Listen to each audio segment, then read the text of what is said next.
What are you hiding there? Have you got a stoner? No. Lift that cushion. Lift that cushion and let me see. Hurry up! You dirty wee bastard! Get in here! What? I'm sitting there with a big stoner. Lift that cushion! Pick up! I stoner! Why have you done this to us?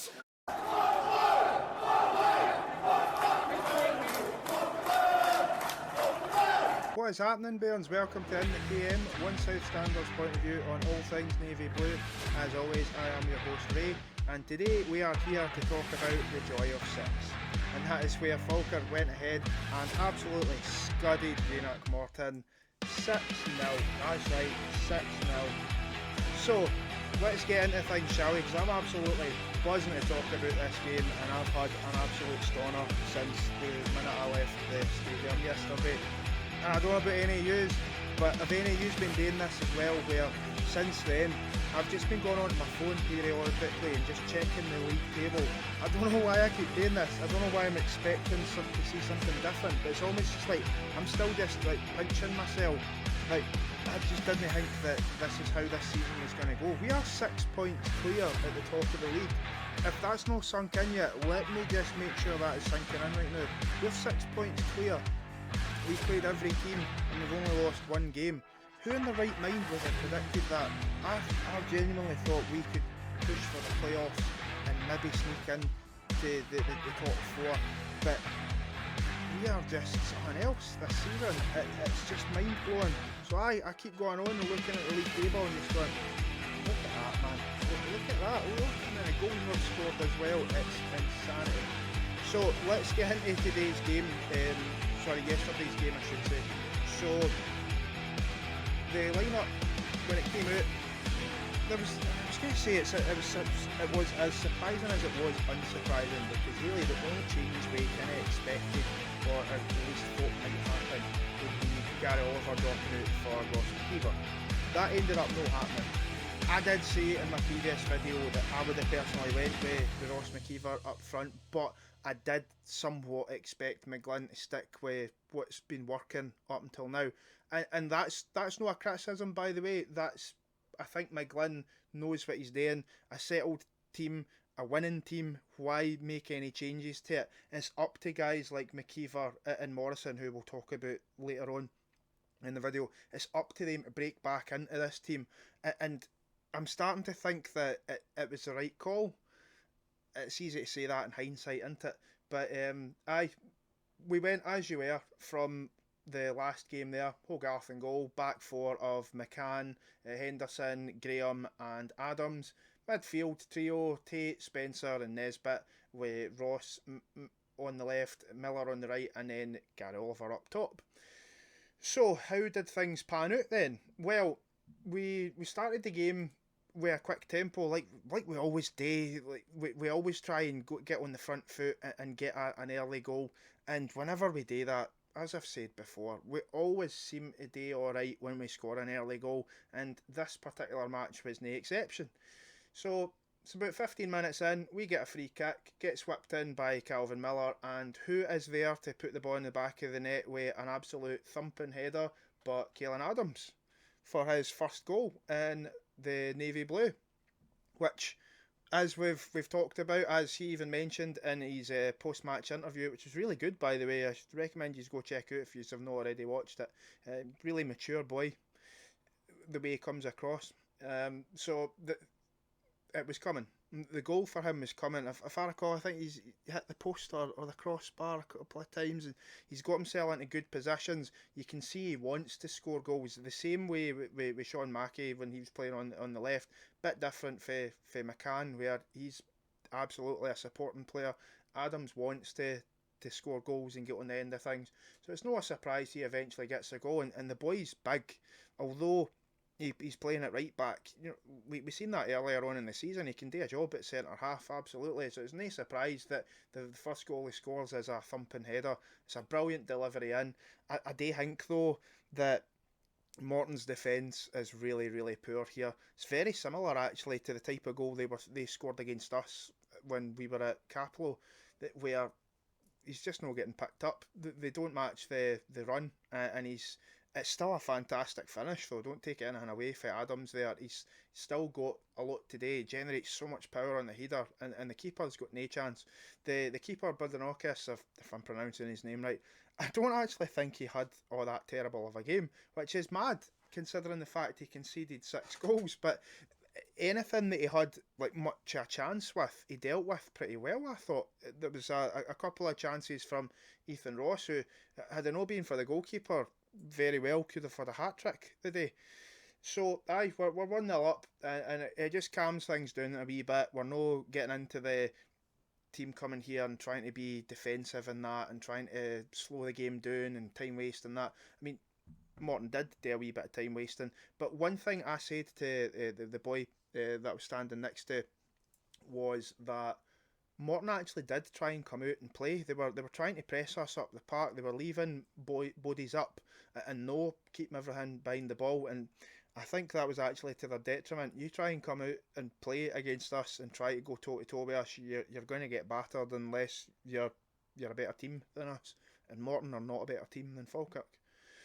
So aye, another chance as well. There's a really, really good bit of interplay here actually between Gary Oliver and Ethan Ross. And what I love about this chance here is the movement for the two of them. They link up so well here. Gary Oliver is really starting to prove a lot of people wrong, by the way. And here, including me, I'm happy to hold my hands up and admit that he is really starting to impress me a wee bit. He gives a good bit of give and go with Ethan Ross as he goes out wide, and Ross takes up his position and moves into the middle, so they kind of swap positions a wee bit, and then Oliver picks him out with a brilliant slip through pass into the centre, the goals, and it's a good save by the goalkeeper. But that probably should have, I think that was before the second goal, so that could have been 2-0 there. But aye, great bit of play by Gary Oliver. He's really starting to come into his own. He's starting to really make this position his own. I really do think so. So aye, the second goal eventually is scored by Ethan Ross, and it's another header, which is mad when you think about it. It's another cross for Calvin Miller, who we'll speak about Calvin Miller a little bit later on, because he scored as well, but he had a fantastic game. Like, we say it more and more on the channel here that Miller looked awkward when he started out on the right, but he is really, really making the right wing position his own now. Likewise with Gary Oliver up top as well, where there was a few folk, I don't know, I don't think that works. It's hard to imagine Callum Morrison coming back into the team and displacing Miller on these types of showings. His deliveries were fucking sensational in this particular match. So he picks out Ross, who scores the header, and the keeper's got no chance with this either. And it's 2-0, and we're 37 minutes in at this point. So we go 2-0 up, and you're thinking, right, the game's no done, but if we get another goal, it's surely beyond Morton, because all it takes is you get one goal back, and then the belief's there. We maybe start getting a bit edgy, and then nerves kick in. All we need is a third goal, and the game's beyond them. So half time comes, and you're thinking, it's been an alright performance. It's been good, if not amazing. Some of the play that we've had in the first half was really, really good, don't get me wrong, but it still did feel that we needed to kill teams off sometimes, and that's maybe been one of the few things you could criticise about this team. And I don't even think that's particularly fair, because it's not like we've lost the lead in a lot of games. I mean, the Partick Thistle is really the only one I can think of. But aye, we come out in the second half. It's a totally different story, man. I feel like an absolute dick for even questioning any of this at half time. And I've said that to the boy I was standing next to, Johnny. Shout out, mate, if you're watching the video. We were both talking about it as well, that we need a third goal. need to be a bit more clinical sometimes. We are still a bit guilty of being a bit wasteful. See, I'm laughing because so the second half starts, and literally from the kickoff we manage to break forward. We get the ball into the box. Great bit of play by Dylan Tate here, where he sort of spins round and he manages to get the ball to Gary Oliver, who tries to break away for the defender and get a shot off and goal, but he's hauled down, and the referee points to the spot. Just because I mentioned the referee here, I thought he had a pretty poor game overall, but I think he gets this decision absolutely spot on. It's 100% a stonewall penalty for me. It's no a dive or anything like that. I don't think Gary Oliver's the type to dive anyway. You can see he's looking to shoot and he gets hauled down by the defender. It's a clear penalty. The referee did miss. There was a challenge later on in the second half where there was a knee on, I can't mind if it was Hendo that happened to. It's not on the highlights of that, and my memory's a bit hazy. I had a few adult beverages yesterday, so apologies. But aye, he gave a yellow when I think there could have possibly been shouts for a red there. But anyway, I'm digressing a wee bit here. So the penalty's awarded, and we're thinking, right, we are like 30 seconds into the second half. We score this penalty, game's over. And up steps Brad Spencer, who, if you recall, his most recent penalty at Hamilton, he did technically miss that penalty, although he scored the rebound. So you're just thinking, right, Brad, just calm things down, be the captain, we all know you are, put the ball in the net, let's finish the game off. And he does exactly that, scores 3-0, and it's game over at that point. And really, you're just thinking, because we know what we've seen for this team, especially this season, is that when we kill a game off, that's it. We take our foot off the gas and we just kind of relax a wee bit, and that is really what I expected to happen. I thought it would be 3-0, maybe Morton would nick a goal back and it would end up finishing 3-1 or something like that. But nah, this Falkirk team had a totally different agenda. So within the space of 8 minutes, we had scored a further 2 goals. So the next one there is from Gary Oliver, and he does so well here. But just before that, and this is what I really, really love about this goal, is that we get a really good chance from Ethan Ross, who gets the ball out on the left and tries to curl. It's an RB and B finish from FIFA. Those who play know the type of finish I'm talking about here. And it's curling into the top corner, and the keeper makes a brilliant save. And it originated from a short corner that we played, which was some really nice work. So it goes out for a corner on the other side this time, and we managed to get the ball back into the box, and we score from that when we get the ball back in to Gary Oliver, who manages to somehow hold the ball up. And there's about 4 Morton defenders around him. I have no idea how he manages to squeeze this through. On the one hand, you can say this is absolutely fucking atrocious defending, and it is atrocious defending, but at the same time, you've got to give Gary Oliver some credit here, because he manages to stay calm and composed here, and I just don't know how he does this. Look, we're all going to be talking about Brad Spencer's second goal, and as you can, I'm a total Brad Spencer fanboy. I worship the ground that boy walks on. I think he's the best player in our team, the best technically gifted player. I have no idea how he plays for a championship team, genuinely. But the finish Gary Oliver puts in here is fantastic. It's not as sexy as the one Brad Spencer scores later on, but holding the ball up for about 4,000 defenders, he manages to take a touch away for goal, and then he just spins round and manages to bury it into the bottom corner. It's absolutely brilliant. So it is. It really is. Fantastic finish, that.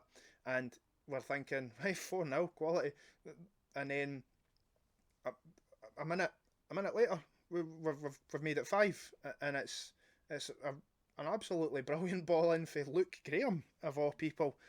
And actually, this goal is just really weird in general when you think about it.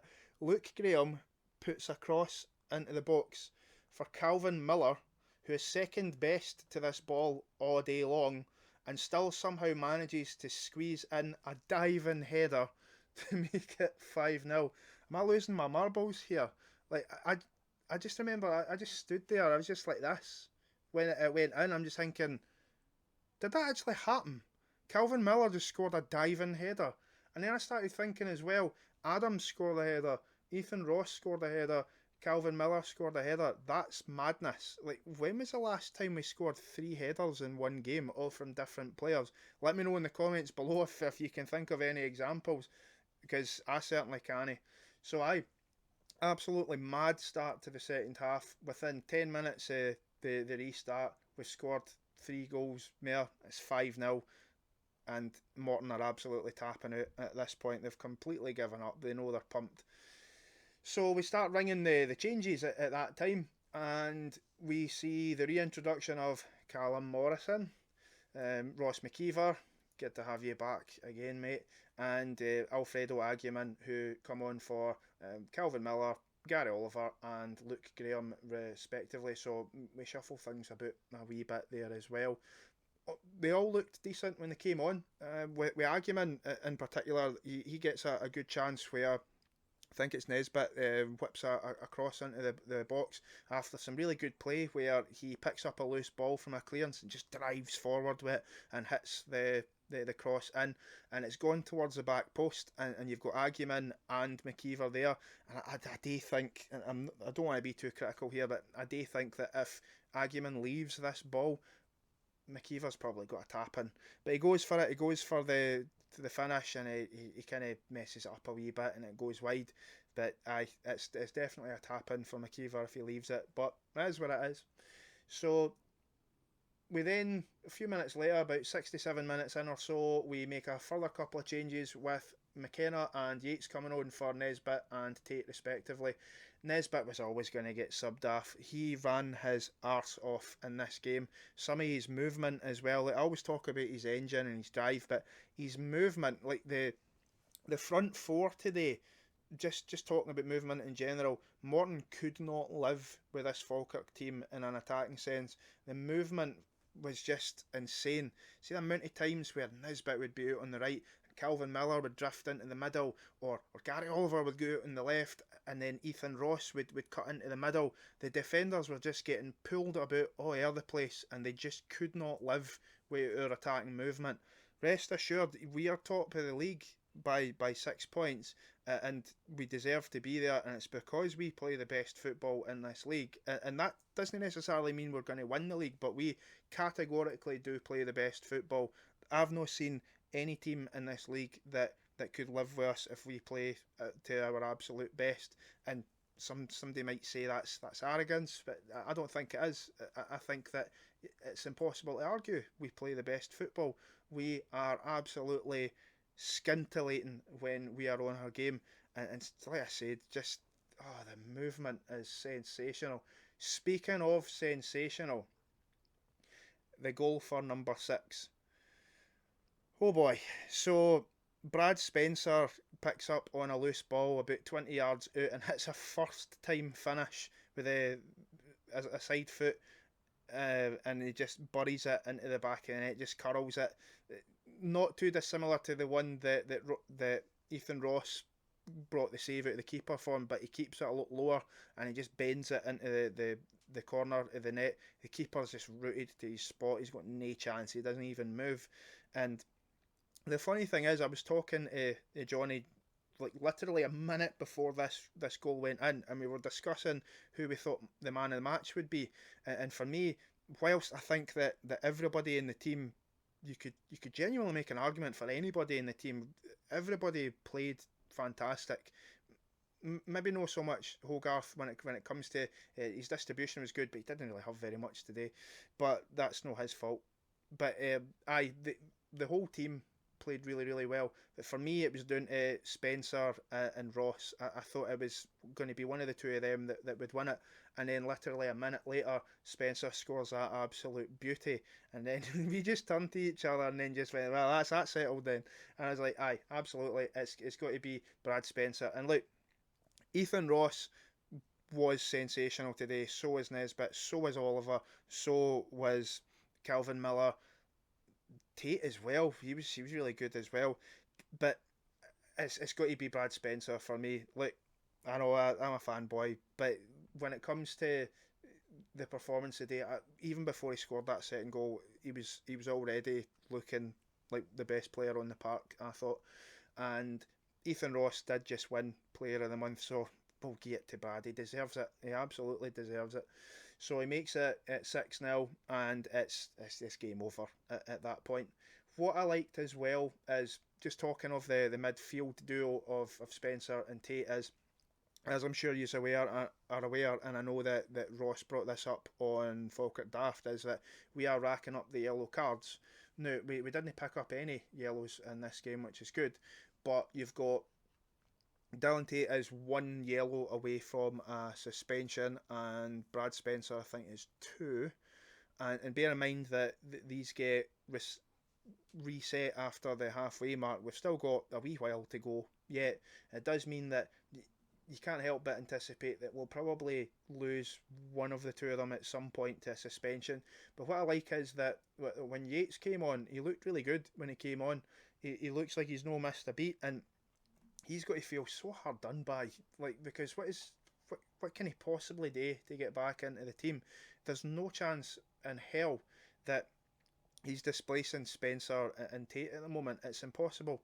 He must be thinking, right, what about playing at right back? But then you've got Adams. Like, what I really love about this team, though, and it's a huge credit that I've got to give to John McGlynn, is that it looks like we are just one collective unit, that we're all in this together, and that folk aren't spitting the dummy out because they're not playing. They look absolutely buzzing when they come on the pitch, and they're all celebrating with each other. You see that when we score goals, the subs that are warming up, they're all celebrating just as much.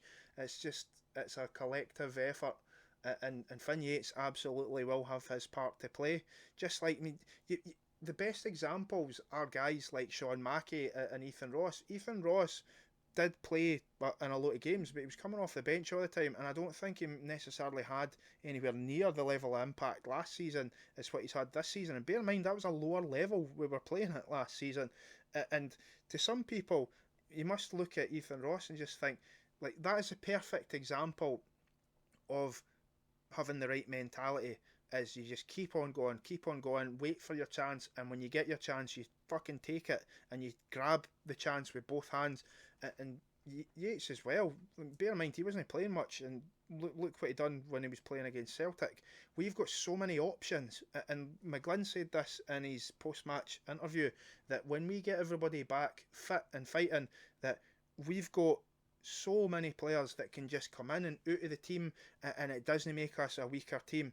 I mean, you look at the subs we made today: Morrison, McKeever, Arguman, to a lesser extent McKenna, and Finn Yates. These are all guys that could very easily be starting the games, and they are arguably our best players. But when you think of the guys that are coming off at the moment, Calvin Miller, Gary Oliver, Luke Graham, Aidan Nesbitt and Dylan Tate, that the strength and depth, we've not got a big squad, but we have absolutely got players that can come in and out of the team, and we are not any worse of a team. And that's what wins you shiny things. It's not having a good starting 11, it's having a good bench as well, because we need guys that aren't just there to make up the numbers and can actually make an impact when they come on. I'm just gutted though that McKeever or Morrison didn't score in this game, but well, absolutely they will be on the score sheet sooner or later, probably sooner as opposed to later. So that pretty much sums up everything about the game there. I'm just absolutely buzzing. It's been an absolutely wild time over the last year or so. A couple of other things I wanted to just talk about, just in terms of the post-match stuff with Morton as well. I seen on, I didn't make any comments of that because I really wanted to just keep everything for the video there, but I was looking through Facebook and I was on like Pie and Bovril and that, and I seen some supporters saying, you know, I want to put the arm around the Morton supporters and be like, oh, it's a shame for yous, you know, we were in that position before as well, and it's just your time now, and things will get better and that. And I've got to say that see any of us that are able to have that mentality, fair play to yous, by the way, but I'm far too bitter to take that kind of approach. I want to twist the knife with Morton, because, and maybe it's some people are just willing to forgive a lot easier, I don't know, but I remember back to 2019, and bear in mind I wasn't even I was really just following Falkirk from afar at that point. I worked in Greenock. I know what the patter was like in 2019. They celebrated that shit when we went down. They celebrated that like they'd won a cup. I don't forget that quite as easily. I'm not gonna wish relegation on any teams of that, but I'm not gonna try and have sympathy for them either. They were on all our social media, Pine Bovril, Facebook, etc. Every time we lost games when we were in the lower league, twisting the knife as well. So I've got no sympathy. I couldn't care less for the plight that they're in, genuinely. One of my mates, as you can, is a Morton supporter. I feel bad for him because I know him personally. But in terms of the club overall, in terms of fans, I couldn't give a flying fuck, to be perfectly honest. Like, they're absolutely rotten. And the more I see of them, I'm starting to think that when they went 2-0 up against us, it was just a blip. They are not a good football team, and they are lucky that Airdrie are a worse football team than them, because they could very easily find themselves bottom of the league before long. I know that there's already a lot of backlash as well, folk talking about wanting Imrie out as well. These are all his signings. He was the one that brought in old duffers like Kirk Broadfoot and Niall McGinn. So they might end up making a change. If they don't, I could see them going down. But as I said, I couldn't really care less. I'm not going to be going onto their social media pages and saying, oh, son, like, nah, no interested in any of that. It's all about us. They don't even register on my radar. Couldn't care less. They need to let go of the Ray McKinnon shit and focus on themselves. So, aye, that's all I've really got to say about that. It's been an absolutely fantastic weekend, Bairns, especially with Ayr losing on Friday night, and then Livingston not able to overcome 10-man Queen's Park, where they drew as well, which is what finds us with a 6-point advantage at the top. Things are looking very, very rosy at the moment, but this league, strange things can happen from one week to another. So feet firmly planted on the ground, and we've got Airdrie up next. And then we have a big away trip to Livingston, where if things keep going the way they are, we could be in a position to put this beyond Livingston this early in the season, which is absolutely wild when you think about it. But aye, up next first we've got Airdrie, and let's keep the momentum going. Let's keep doing this, and let's build an unassailable lead. And I'm sure McGlynn will make sure that the players aren't getting complacent. There's certainly no evidence of that on yesterday's performance anyway. So aye, I think that about wraps things up for this video. Thank you all so much for watching, and if you haven't already, if you could please like the video and subscribe as well, and please share it with anybody that doesn't watch. Thank you all so much for watching. I hope you enjoy the rest of your weekend, and come on ye Bairns.